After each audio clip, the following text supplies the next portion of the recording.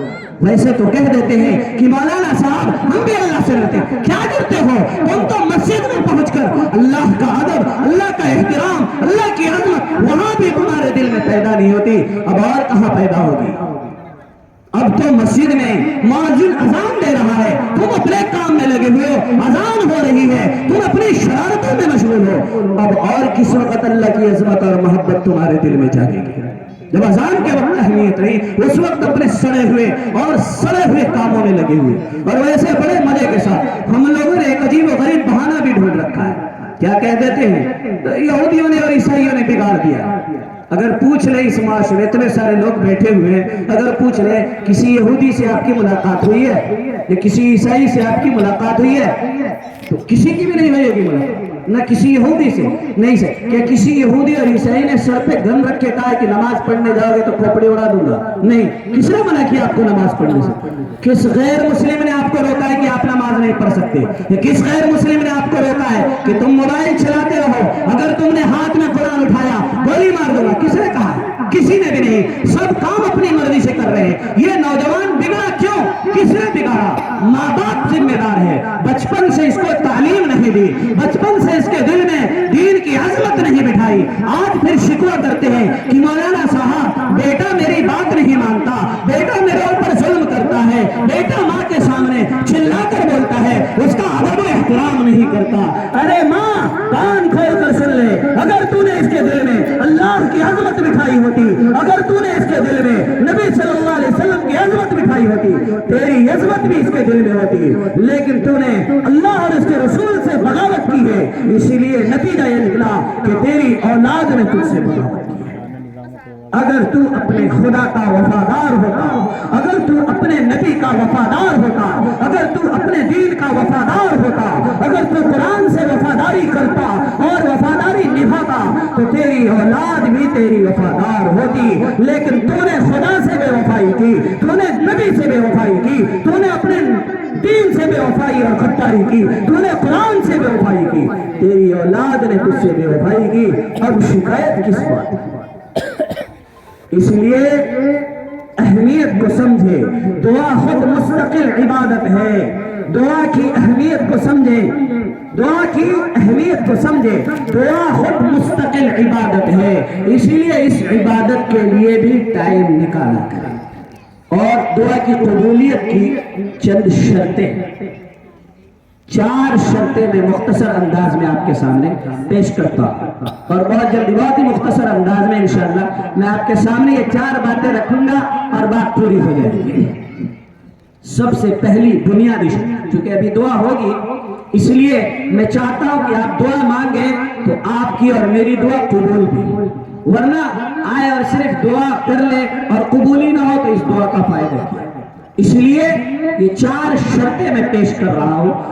یہ 4 شرطیں اگر ہم نے پوری کر دی تو ہماری دعا اللہ تبارک و تعالیٰ کی ذات سے امید ہے کہ ضرور قبول ہوگی. سب سے پہلی اور بنیادی شرط ہے کہ سچے دل سے پورے یقین کے ساتھ دعا مانگو, پورے یقین کے ساتھ, یقین کے ساتھ.